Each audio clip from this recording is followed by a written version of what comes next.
Geek Out! Hey, this is a special episode with Ram and Dev Pramanik. They're here to talk about their Image Comics series Paradiso, which gets the first volume collected on May 16th on out in comic book stores everywhere and on Comixology, and it'll be in bookstores on May 22nd. The second arc kicks off on July 4th, but yeah, let's let them talk about it. And coming back on the show, we have Ram V and Dev. They're here to talk about their Image Comics series Paradiso, which gets collected in its with its first volume out in comic book stores everywhere on May 16th, and on Comixology if you're more digitally inclined, and in bookstores the following Tuesday, which, let's see if I can do my math, that would be the 22nd. Guys, thanks again for coming on the show. My pleasure, man. Yeah. Now, just as a kind of a callback to the last time you guys were on, Dev, since the last interview, have you finally seen Blade Runner 2049? Yeah, I have. I definitely have. Yeah, I liked it. Cool. Some things didn't make sense, but yeah, I liked it. I'm glad. I remember we nearly spoiled it for you the last time, so yeah. But yeah, you guys have one arc in the rear view mirror now. This story you guys had conceived before Black Mamba, and now here it is. You've come a long way working your collaborative process since then, working on Black Mamba, and now the first 4 issues of Paradiso. How does it feel to have the first arc into the can? Still feels kind of unreal, to be honest. It just feels exciting because, especially as people who intended this to be a larger, bigger story, it's always a little bit scary to see what people think of your first arc, because you really, as a creator, your intention is really to tell the whole story, and you wonder if people will support you at the beginning or not, and the response that we've gotten to the first arc has just been so incredibly encouraging. So yeah, super exciting to finish that off, and all the more sort of energy we get to continue work on arc 2, which I think we're already 3 issues in. So. Yep. Oh wow, you guys are. I remember. I guess the preview pages have been released online as well. I remember you really excitedly, when we were kind of hanging out in Seattle, Ram, like at that hotel bar, you showed me some of Dev's work, and it was very. You guys have teased about it on the show. You guys teased about it in the afterword for this first volume. We're seeing some space vampires. We're seeing some. I'm getting some Tron vibes in the second arc. Yeah, that's right. That's right. Yeah, our intention is, and Dave will attest to the difficulty of doing this, and so hats off to him for being able to pull it off. But our intention really is to change the aesthetic for each arc. So the second arc is very much space vampires and Tron, and which is super interesting because the first arc was all about the forgotten technology and how the world has gone backward, and now the second arc is entirely set in a. I don't want to give too much away, but it's going to be set in an unexpected level of technology, given what you've seen in the first arc. Yeah, like the art style is very different from the first. Like it still feels like it's in the same universe, but a different version. It's still in the same universe, but it's removed from the first arc. And I think that comes through in the second arc when you see the artwork, when you see the snaps and all the things we have been putting out. I think you can tell that. Is that kind of refreshing as creators and storytellers to constantly, not necessarily throw out everything stylistically, but certainly in terms of visuals and eliminating genre constraints? Is that kind of like help bring you back for more and reinvigorate the story with each arc? Yeah, I think so. I think it's a super interesting exercise as a creator as well, to be able to tell one cohesive story, but as you're going through this world, which changes and mutates as you move on. I think part of that is also just experiencing the world on a personal level. Like I grew up in India, I lived in New York. I've seen what it's like to be in a place where there's absolutely nothing around for miles in any direction, and then to be in a place where everything's towering structures and incredibly advanced technology around you, and so to be able to do that with the story and in terms of the way you're looking at it through the lens of this genre, I think it makes it super interesting. I'm already starting to talk to sort of cover collaborators, which has been another thing that we've done on this series, is have really cool sort of interesting variant covers for each issue. And so I'm already starting to talk to people to do variants for the third arc, and all I'm telling them is it's influenced by Sandman. So it's very exciting to be able to push forward like that. Yeah, like it's very exciting to switch up everything. Like it's intimidating as well. Like it's like, yeah, you've been doing this for 4 issues, now it's time to go in a completely different direction. So it is intimidating, but when you finally do get the hang of it, it's a very rewarding and very exciting process. And you get to try out new things. So by the end of every arc, as an artist, I am growing along with it. Before second arc, I did one sort of thing. After the second arc, I also know how to do this, how to do things the way the second arc progresses. So it helps me grow as well and helps me tackle more things. So as we near the end of the book, at that time, I can pretty much handle anything. I remember you mentioned you were working on issue 4 at the time when we had you on, and you mentioned that you used to use a lot of references for, say, the first 3 issues. By issue 4, you were starting to become more comfortable just drawing freehand, drawing straight from your mind, Dev. Yeah. Like you already have a template of everything that you want to know, and it becomes easier as you go along, which is also something that you don't get used to when you're changing up style. Because when I went into art 2, I was like, Ram was like, okay, for this is the aesthetic, and I'm like, okay, so I need all new references then.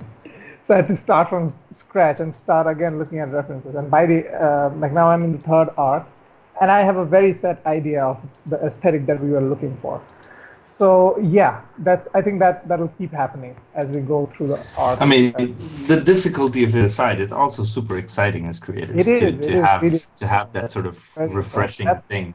That's the best part of it. Like you try something new, and honestly, before second arc, I didn't know that. I was very nervous because I didn't think that I could do this kind of aesthetic that we were going for. But now when I look at everything, I'm like, yeah, okay, I could do it. I just didn't think I could. So it is exciting to know that you can handle it and you can do good work with it. So by the end of this story, Dave's going to be a total comic book art badass. It's all like just like this like big training program. Like yeah.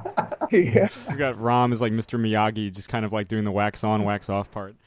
Very much so. That is very much like wax on, wax off. That's how he starts our conversations every day. Hey Dave, are you ready to get to work? Wax on, wax off. And I'm like, okay. Yes, Sensei. Looking forward to... That sounds dirty, man. I can't wait until you get... Everybody talks about Karate Kid Part 1. My favorite is Karate Kid Part 2, because that's like, he's fighting for his life, and there's like, they're in Okinawa, and he like chops through blocks. As I'm saying this out loud, I'm like realizing why it's maybe not as good, but... Yeah, I've only seen the first one. I haven't seen the second. At least 2. 3's garbage. 4's garbage. But yeah, so I didn't even know there was a 4. It's got Hilary Swank. She's the new. Yeah. I know that one because I have seen. Yeah, okay. I haven't seen it, but I'm aware of it. I'm just imagining Dave sort of standing up on his table and doing the crane stance. How did you know? Yeah, that's how he stretches out every. But so with this world, we're seeing like you had mentioned, Ram. It's a world where after the Midnight event, this inciting apocalyptic incident, we're seeing a world that goes back technologically speaking. So, something I found interesting across this first arc, which looks to carry on in a big way in arc 2. We saw a bit of the marriage between technology and the city with the pneumos, ancient Greek for spirit or soul. We also saw a lot of kind of Mad Maxian, kind of like cybernetic people. So we were seeing a marriage of technology. We see it really from the first moments in the first issue, but it certainly builds throughout the arc. This marriage of technology and sentient life at the same time. So was that kind of a conscious effort to tie it to this theme of what it means to be alive, what it means to be sentient? Yeah, I mean, because I feel like the word, living city gets bandied around a lot. And especially when it comes to science fiction, we always like the idea of these kind of living spaces, if you will.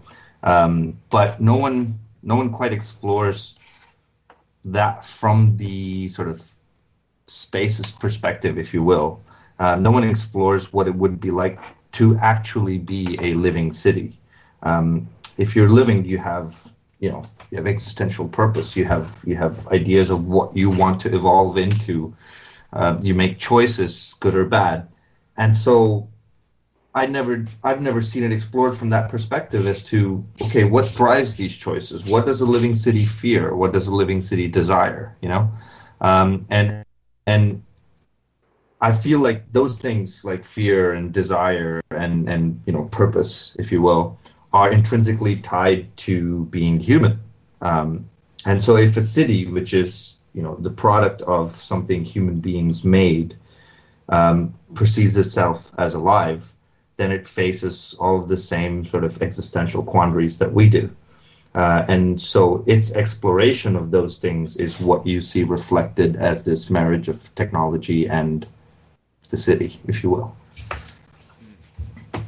So whereas we saw kind of, again, the cyborg figures that have this marriage of technology and humanity, with the second arc, I mean, without going necessarily into spoilery details, you've got the space vampires. Is that kind of like that? Well, I guess that's a sort of a different angle at a similar question, right?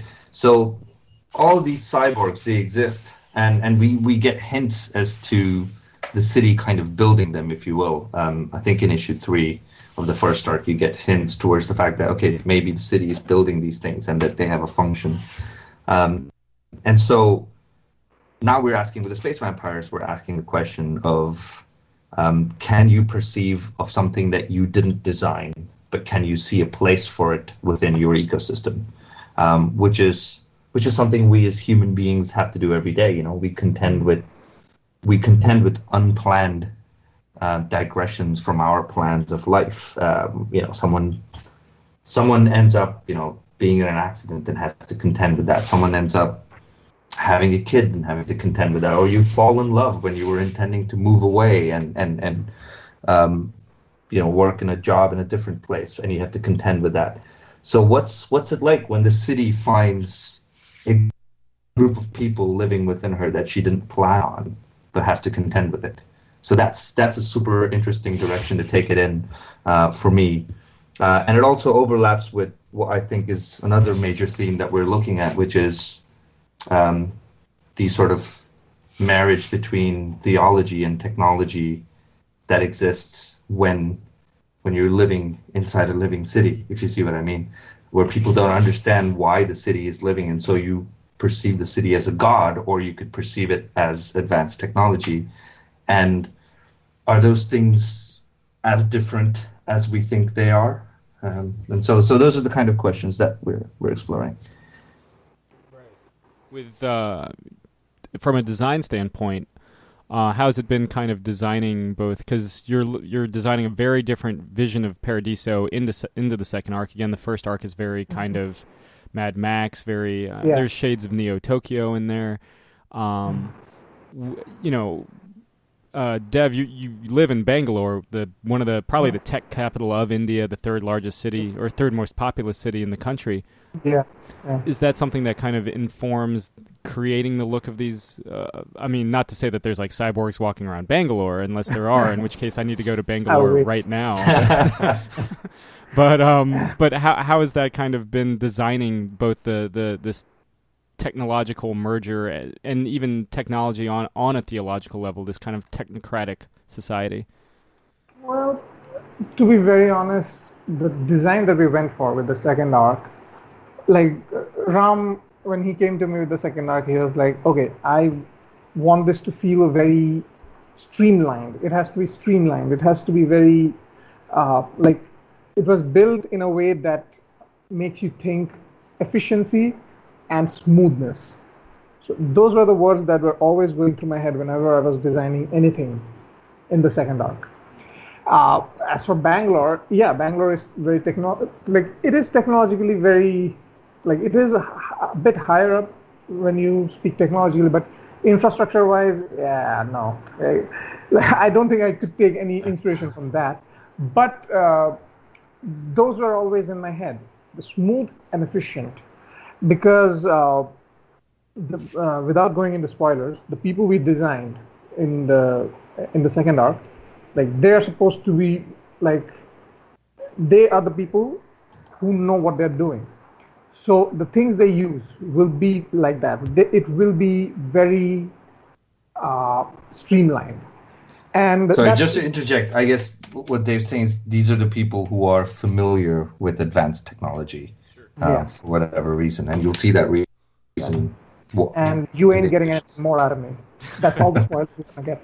But yeah, so when we talked about that, so Tron was the first thing that came into our head, because there were lines and and everything indicated speed and sort of clarity of motion.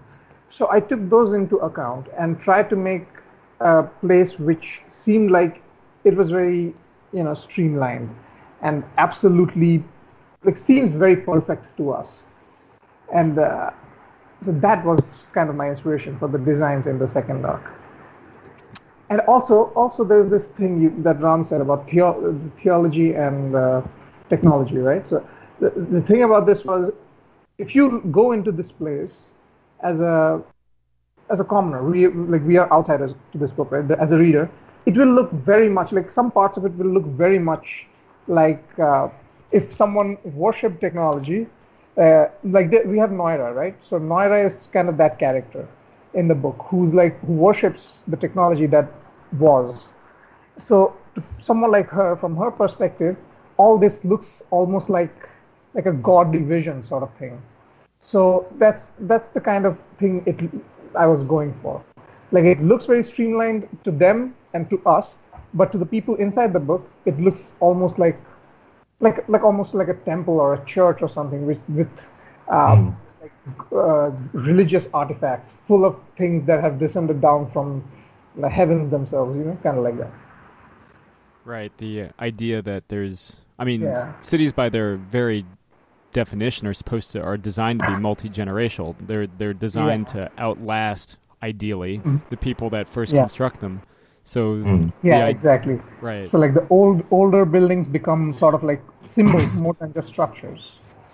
So that's what we were going for. We will also kind of flip the idea on its head, because the location that we take you into isn't necessarily one that you would think of as a symbol of power or as a symbol of sort of societal dominance, if you will. But it's turned into that because, as I said, when we were talking about the first arc, part of this is also about how spaces change with society's perception of those spaces. So, this place that we're going to used to be something else. Now, when you enter it, you perceive it as something else. So that was super interesting to do as well. With the you're just sidestepping so many spoilers right now. Yeah. Well, let me. It's really hard to talk about it and go, okay, I can't talk about it. No, I can't talk about this. Let me go a little more abstract then. So with Jack is our protagonist here. This first arc is very much a kind of a homecoming for him. Yeah. There's a bond without necessarily. Oh God, I have to avoid spoilers. without there's a bond he has with Paradiso that exists on multiple levels. I assume that it's in a lot of ways the series, because I know you guys kind of have a long game for this, from jump. I mean, you guys have been sitting on this for years. You developed it before you did Black Mamba. Is ultimately the story of Paradiso? Oh God, I said I was going to go more abstract. Is Jack's relationship with the city. It's almost like the entire story is kind of almost like a love story or a relationship story in that sense. Ooh, that's a nice. I mean, I don't know that it's a love story. It's definitely a story of a relationship. More than anything, it's a story of when someone looks at you and is trying to learn from you. And I think that's probably the most interesting way in which I can describe it is when two people are trying to learn from each other, and you explore each other's limits. So sometimes you end up hurting the people in doing that, and at other times you end up protecting them because you love them so much. So I think the relationship between Jack and Paradiso is somewhat on that level, and we do explore a pretty sort of major plot point with regards to that relationship, somewhere around the midpoint of this arc, where, I mean, in arc 1, you definitely see sort of Jack coming to Paradiso with all of this expectation, and just as you build up expectations of people sometimes, and then you meet them and you're disappointed by your idols. Maybe Jack's sort of perception of Paradiso is put into question here, and he finds himself lost once again, or disappointed in the way, in what he has assumed and what reality really is. Right. In a way, like a normal relationship, kind of. Yeah. Like you idolize someone for so long, and then you find out, oh, that's not who they are. It's like this. For me, this book is very much like, from the get-go, this book was very much about kind of what it means to be someone, like what it means to approach being alive as like being human. Oh man, spoilers. But like, yeah, that's what this book was for me. Like what it means to approach that point of what it means to be human, to be a human being, to interact with another human being. Like, how would something that is not a human being, but like so close, right there, but still not a human being, how would they interact with someone who is a human being? Like, how would their curiosities pull them together? So it is kind of like a love. It's not a love story, but it's kind of a relationship. Yeah. Yeah. Not when I say love story, I don't necessarily mean like, I don't think that they're gonna like make. Yeah. Oh, I don't mean in a romantic sense, but it's certainly not as simple as even simply, a relationship of love and understanding. Yeah. It's definitely, maybe there's love and understanding, but there's also fear, and there's also misunderstanding, and there's also kind of a betrayal, sort of. Yeah, maybe betrayal, depending on which side of the relationship you're on. Yeah. Well, what I love about this first arc is that it's certainly a complete story, like across these first 4. But it's by the end of it, it's like, oh, this is just the tip of the iceberg. Yep. We're about again, you mentioned the Tron-esque lines going into arc 2. We're literally going to start to get into the arteries and the heart of the city as we're going to go deeper and darker and stranger. Yeah, that's a nice imagery. Yeah. Well, that was always kind of what struck me about the grid, watching Tron and even Tron Legacy. The idea that all these circuits and pathways are parts of they could be like neurons firing along these electrical charges. Kind of like the lifeblood of the system, basically. That's running. I mean, I suppose there's also thematic content that you don't intend, but you do it subconsciously anyway. And it's interesting to think that, totally, the Tron lines I see now, absolutely, exactly. You could look at them as veins and arteries.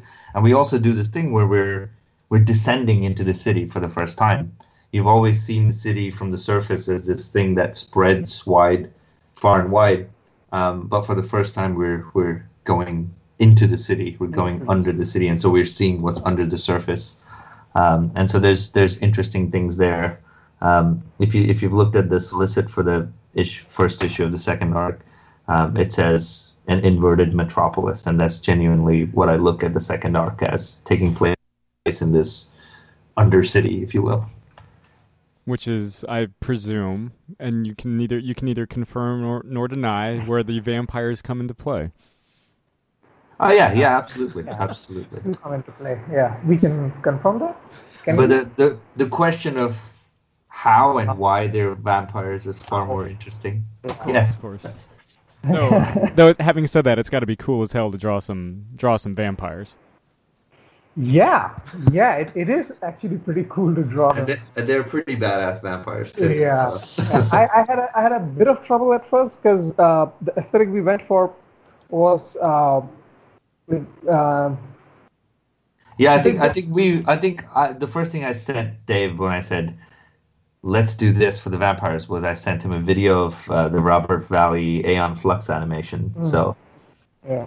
Well, something I find both fascinating about the look of the book and the some of the narrative themes are, it's not so much Western influence, but there's a lot of manga stuff going on. Yeah, I think so, and I think part of that is also where we come from in that you don't have access as much as you do out in the States to the sort of Marvel, DC, Western comics, but also we're now getting access to these things and coming in fresh where there's equal access to things like anime and manga, and so there's definitely influences there.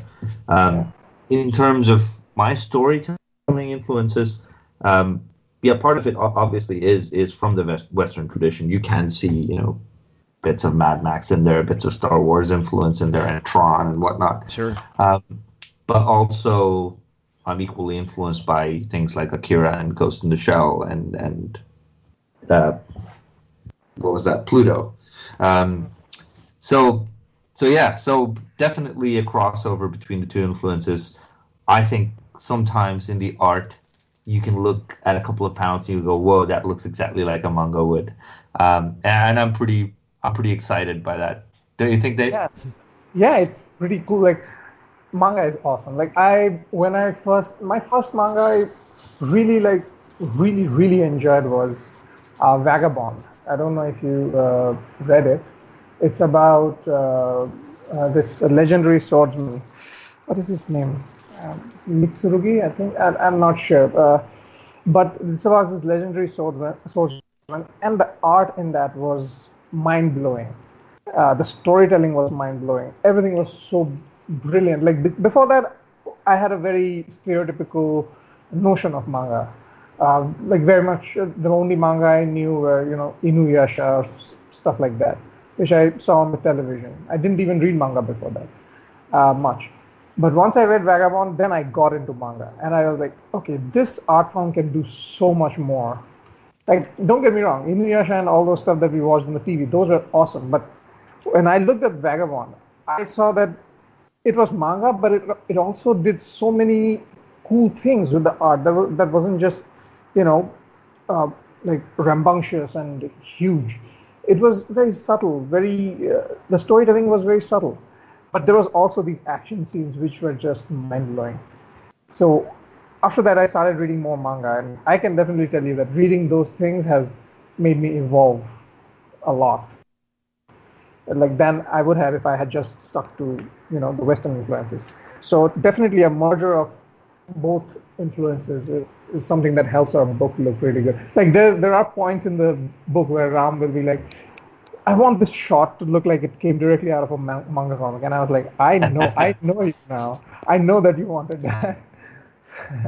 I mean, I just find the way they treat action to be so much more interesting. Yeah. I remember there was a interview with Takeshi Kitano, and he was talking about the way Hollywood treats action versus the way some of his favorite directors treat action and violence.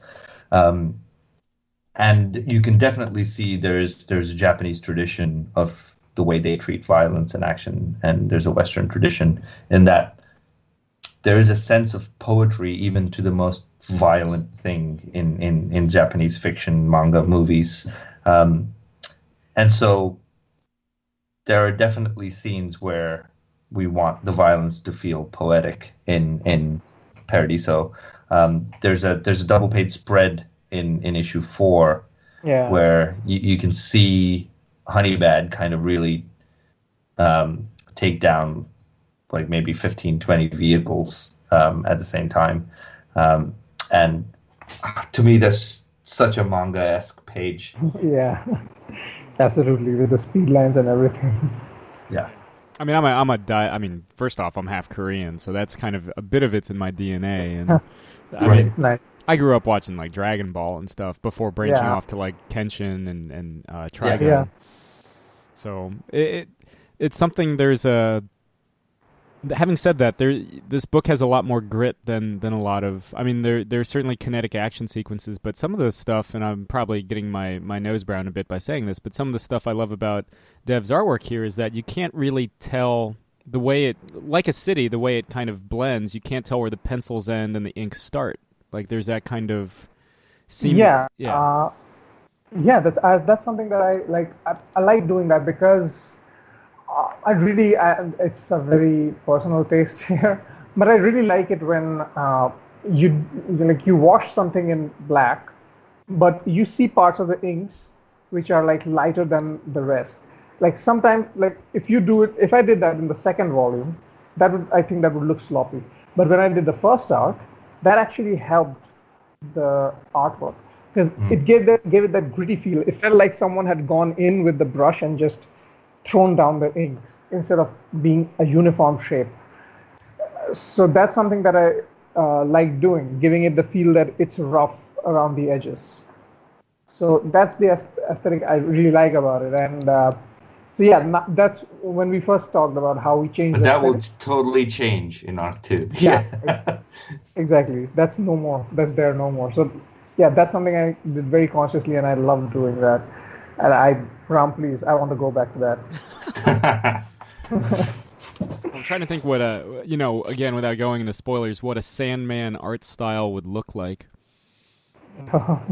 Actually, we'll cross that bridge when we get to it. Yeah. Exactly. Even I'm just thinking, oh my God, my hands are going to be so deformed by the end of this. A lot of Colleen Doran, I suppose, with the influence, or maybe some McKean. Yeah. Like I'm also it has a lot to do with how you sort of visually compose a panel. Because a lot of art too, you can still tell. You can look at the line work and you can still tell, oh yeah, this is Dave's line work, and so there's definitely that commonality in art. But the backgrounds, the way the panel is composed, the use of sort of positive and negative space on a page, that has all kind of driven towards this very clean and sleek and cool aesthetic, as compared to the slightly messy, slightly gritty, kind of textured aesthetic that we went for with Arc 1. Yeah. So, I guess kind of to tie it back to Arc 1 a bit more. What can we got introduced to this big world. We're about to go even deeper into it with Arc 2. What are some of the big things that you're really that surprised you years after, first conceiving the story, developing the characters, developing the world, and what can we expect in the future for Paradiso? Well, I mean, I think the most exciting part for me is still when the characters kind of surprise me with their choices and with how things tie in together. So, like, issue 2 has probably one of the biggest reveals we've made in the series so far, and that reveal, although the roots of it were there somewhere in the story, when we arrived toward that point in the story, and I went, okay, this is what I want to do, and I said that to Dave, and both of us had this moment of, oh man, that's gonna be so mind blowing when you read that all in one go and you realize, holy shit, this is what happened. And so even to this point, regardless of despite all the cool stuff that we're doing, it's still always down to the characters for me. And so I like the idea of someone rediscovering the truth behind this legend that they've created in their head. And I feel like this whole world all the characters have a legend, a version of the legend of Paradiso in their head, and that legend is either being reinforced or torn down as we go through the story. And so those revelations are always very interesting. The second most favorite part I have encountered while writing this arc is each issue we're doing like a slightly tangential story, about 3 pages of events in Paradiso that have nothing to do with the main story arc. And they just, randomly appear, at first at least randomly appear in the story, and so you're like, well, why are those 3 pages there? But by the time you get to the end of the arc, it ties in to the main story. And so when it ties in, you get this moment of, oh, I see why those things were happening. And also from a philosophical standpoint, there's balance and there's symmetry. So there's a group of people who espouse one philosophical standpoint about why the city does what she does. And then you see this tangential story tie in and you realize that's the perfect counterpoint to that philosophical standpoint, if you will. So I love doing stuff like that. I love when events and occurrences in themselves lend greater meaning to the theme of a story.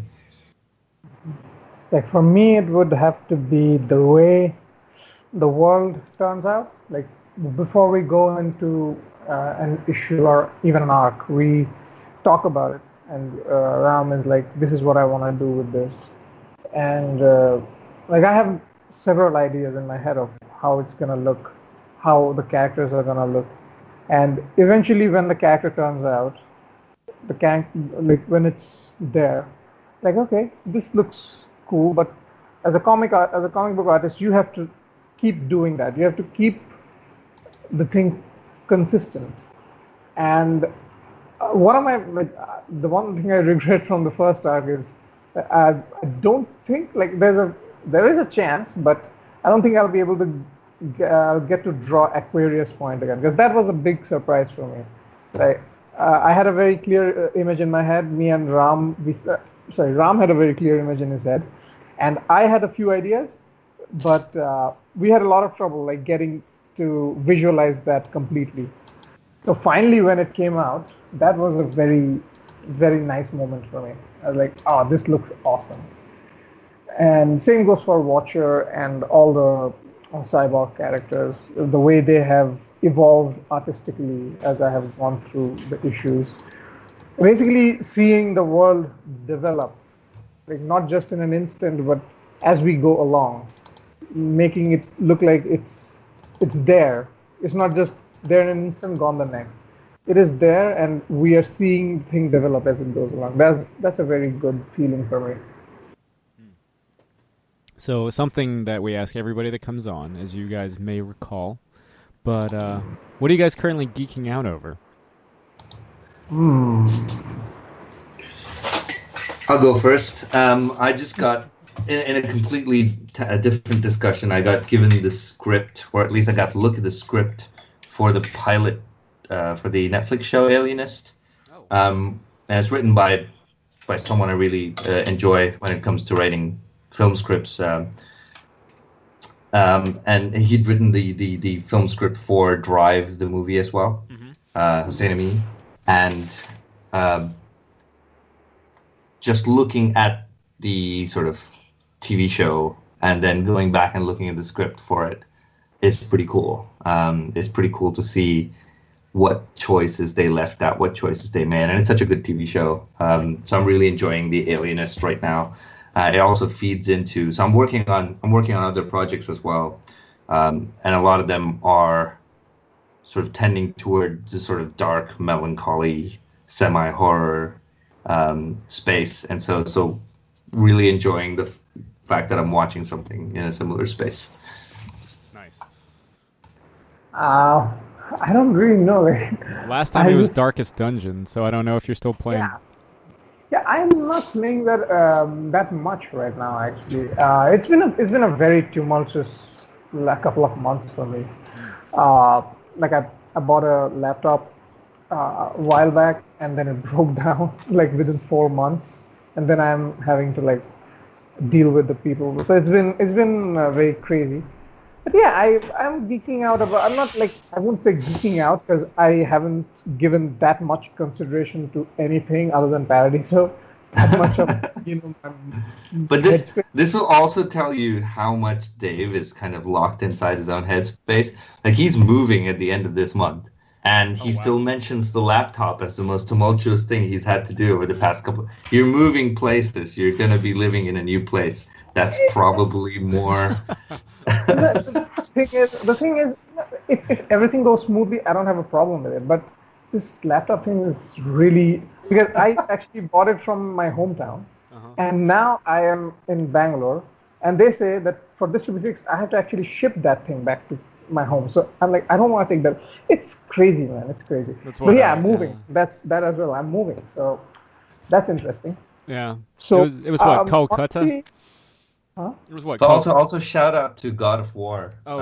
I've been obsessed with that game, and I've been playing Oh, that far too playing that? much. Oh, Yeah. Nah. Yeah. But yeah, you got it in Kolkata then? Yeah, I got it in Kolkata, and that's very harrowing for me right now. I put the complaint. It's been a month now since I complained, and I'm just every day calling back and forth. I've already bought a new one.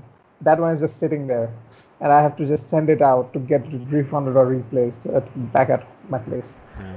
So I was like, yeah, I have to keep working. I can't just not work because my laptop screen keeps flashing at me. Jeez. But yeah, other than that, the games, like I've been playing a few games lately, like just here and there, nothing too major. Nothing like God of War? Yeah, no, I don't have a PS4. I'm waiting. I want it to come out on PC so bad. I don't have a PS4, so I'm like, yeah, what am I gonna do? But I've been getting into the Attack on Titan game. Playing an hour or so of it from time to time. Just to really, it's a very good stress buster actually. Yeah. Attack on Titan. If you've ever played that. I like the anime. I haven't actually played the game. There's a game came out, Wings of Freedom, and it's a very good stress buster. It makes you feel like a badass, but it's also a bit difficult. Sure. So it gives you that feeling like, yeah, I can do this. So, and it's also kind of repetitive, so it gives you that feeling of like when you do something repetitive, your stress goes down slowly. Of course, yeah. Oh yeah, I know that feeling. It's nice. It's nice. So yeah, that's something I'm enjoying. But other than that, I'd say Paradiso is the thing I'm kind of geeking about because I don't have anything. But yeah. Well, that's good. I mean, you know, pride in the what's the Ben Franklin quote? Pride in the job means perfection in the work.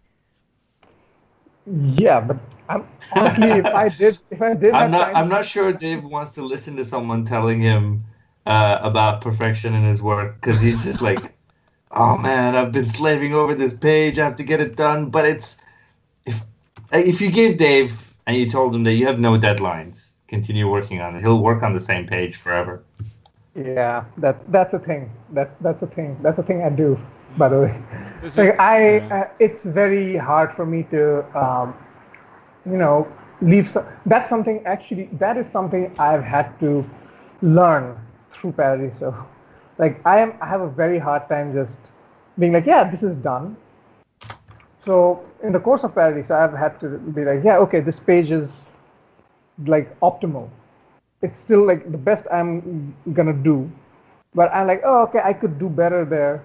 Because I look at artists and I'm just like, oh my god, have you seen who does the I keep forgetting his name, Valiant? He does Manowar covers. LaRosa? LaRosa, yeah, Luis LaRosa. I look at his art and I'm like, well, what am I doing? Why am I in this kind of work? Why even try? Why am I even trying? And when I look at artists like that, I'm like, I can do better. Like he doesn't just do realistic. If you look at his work, he pulls perspective in such cool ways and still gives you such fleshed out artwork. And that's something that blows my mind. So like when I look at stuff like that, I'm always like, I can do better. But the thing is, you have to progress slowly, systematically. That's something I've had to learn throughout Paradiso. And Ram has been very helpful in that way. He's very good. Like he's like, Hey man, I'm always good at telling you when you're done. exactly. He's like, no, it's okay. It's done. Send it. And I'm like, okay. I mean, yeah. You're done, Dave. You're done. That's it. No more time. Yeah. I could just tweak this here. I could just tweak that there. It's like, well, it's gourd. And take it from me, it is in fact it's a good looking book. It is a good looking book. Thanks. I'm glad you like it. And well written too, of course. Oh, thanks, man. Of course, that goes without saying. It's my capabilities. I need an ego boost, man. I mean, to be honest, yeah, I get all my ego boosts from Dave, because every time I do an issue, I go to him and I'm like, this is what we reveal in this issue, and Dave has like the most encouraging, excited face you'll ever see. You should, because I'm a very cynical person. I am very cynical in life. Like, if anyone, like, I don't know. I just feel like I'm very. It's very hard for me to see something and go like, oh, that's awesome, and always upbeat. So when Ram comes at me with a script, if it's not that awesome, I'll never be like, oh, that's so cool. But things he does constantly blows my mind. So it's something that I really commend him for. Like, he keeps the things fresh and helps me go, yeah, do that. So yeah. I mean, that's really my barometer when it comes to writing, because I learned very early on, with short stories and stuff, you can't possibly please everyone. You can't possibly make everyone happy with what you're doing. And so if that's going to be the case, the only real sort of barometer of what you're doing is when your artist goes, oh man, that's so cool. Because I know these guys. I've known Dave for a really long time, and I know he can appreciate a good story when he sees one. So. Oh yeah. Well, do you guys have anything else you guys want to promote while we got you? While we got you on. Well, I've got Root of Thieves also coming out, which is a continuation of my old series called Brigands that I did at Action Lab. It's coming out in May as well, on May 16th as well. It's gorgeous artwork by Sumit Kumar. Yeah, it has artwork by Sumit, who's a contemporary from Indian comics. Again, Dave knows him well as well, and his art is brilliant. Graffity's Wall is out in September, which will be at Thought Bubble, which is going to be awesome. I'm really looking forward to that. So I have quite a few things coming out this year, unannounced projects which should be announced very soon as well. So all exciting stuff. It's pretty cool that the artist who does Graffity's Wall is the one who does the variants, a couple of variants for Ruin of Thieves, right? He's done a variant for us as well. Yeah, he did the Jesse James Comics exclusive variant. Oh yeah, exclusive. Okay, yeah. For Paradiso, but that's like we are all connected, sort of. Yeah. And God, the artwork, just Graffity's Wall artwork is like mind bending, man. All the books that Ram is working on are just golden. Are you guys doing any shows? I mean, you had mentioned Thought Bubble, but yeah, are you guys doing any shows in the near future? I'm hoping to do Thought Bubble. I'm hoping to do New York this year. I'm hoping that we get to go to one of the Indian conventions. I've been trying to work out something with creators and publishers there, which might be exciting. So yeah, I'm intending to do at least those three. I haven't decided on which Indian convention I'm doing just yet, but it might be Bangalore. Could be an excuse to see Dave. Because last time I went down to an Indian convention, Dave and Anand were both there, and they were sketching at the table, and it's just insane to watch. I mean, all due respect to Anand, Anand's like this very sort of organized, very sort of calm person when it comes to drawing. Watching Dave draw is like, this guy could be sculpting. You have no idea what he's doing. He could be like, it's literally like taking a chisel and hammer, except instead of that, he's got like brush and ink. And so to watch him work on a page is just like he'll take razor blades and like forks and tear up a page with that. I'm like, what are you doing? That's because no one told me that they were bad. Like, no one told me don't run with scissors. So I was like, yeah, I'm gonna pick up a scissor and tear the page. Yeah, but like that's why once you hear that, you realize how once you hear that and once you see Arc 2, you'll realize how hard Arc 2 was for me. It was like telling a Tasmanian devil to be like, no, sit in that spot and do not move for the next 6 months or something. So, it's cool. To tie it all back, that's your Mr. Miyagi lesson from Arc 2. Yes, that's where the waxing. Find your center, Dave. Be calm. Yes, I'm still trying to find my center.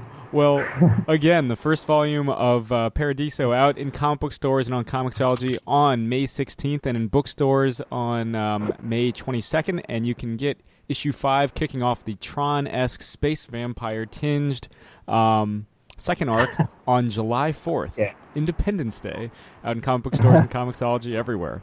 Guys, thanks again for coming on. Thanks for having us on. Pleasure. Yeah. This has been another Geek Out production. If you enjoyed what you heard, hey, we've got a special episode every Friday. Of course, there's the usual catching up show every Wednesday. And you get book club episodes just about every Tuesday these days. Thanks for listening.